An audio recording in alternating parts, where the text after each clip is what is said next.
Leakers claim to have information on The Last of Us Part 3, we also got leaks for Team Ninja's PS5 exclusive Rise of the Ronin, the Red Dead Redemption Remaster may be revealed soon, and the PlayStation recap for the Bandai Namco Summer Game Showcase. All that and more in today's PlayStation news, let's get to them. After 4 months, modders have managed to get into PSVR 2 and are making it work on PC according to Twitter user Ivory. They have been working for 121 days and managed to modify an AMD open source Linux driver to enable PSVR 2 into VR mode without a PS5. However, a hardware adapter will be needed to make Windows output games into PSVR 2, and it will also require a GPU with DisplayPort 1.4 and DSC 1.1 support, so that means an NVIDIA 2000 or AMD 5000 series or later. They have also been able to make Half-Life Alyx run on PSVR 2 with their alpha driver for SteamVR, with PSVR 2 displaying the game and PSVR 1 on top for tracking. I think Sony should have allowed for compatibility out of the box, but at least they are not blocking any attempts at this, as Ivory initially thought.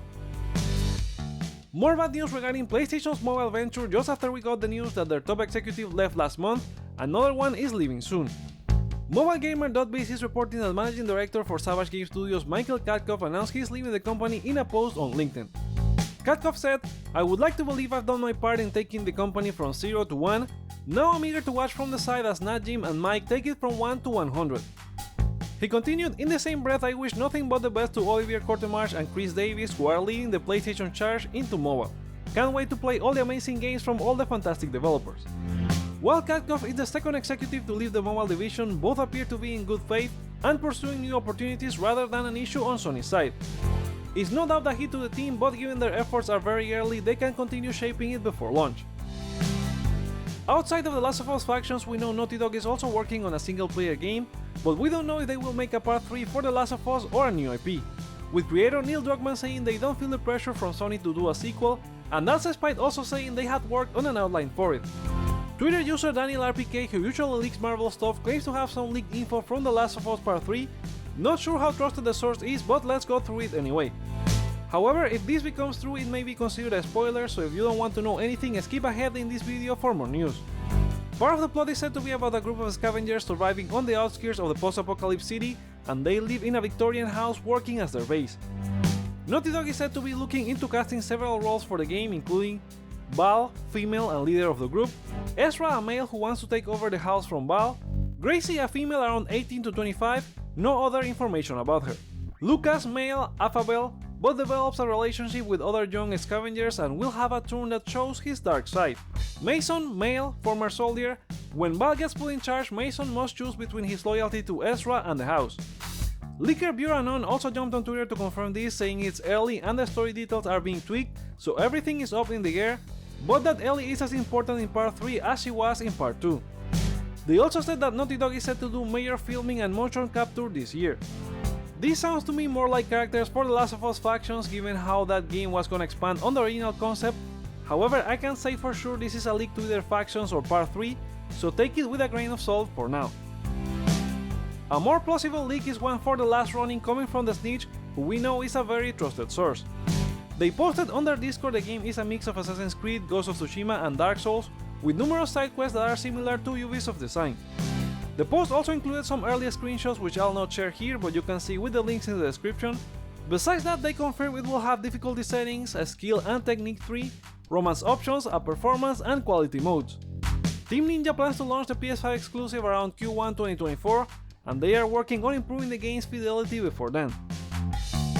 We are less than a week removed from the FTC vs Xbox trial awaiting a verdict, and last week we also covered a huge mess that got some sensitive Sony data to the wild regarding costs for The Last of Us Part 2 and Horizon Forbidden West, and some analysts made the math regarding profits for both games.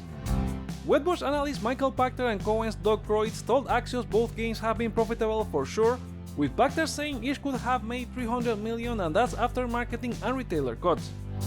Sony, being the platform owner, doesn't need to pay the 30% cut that other publishers pay them, so their profits are higher in comparison. We have known games are expensive to make, and they skyrocketed since the PS3 era, from the likes of Uncharted 2 costing $20 million and God of War 3 costing $44, to $220 million and $212 from The Last of Us Part 2 and Horizon Forbidden West respectively. These spiraling costs have also been the worry of several key figures in the industry, including former PlayStation executive Sean Layden, who had said in the past he would welcome the return of the 12 to 15-hour AAA game. Another interesting tidbit to come of the FTC versus Xbox case was Sony's reason for not allowing game platform Roblox to be on PlayStation.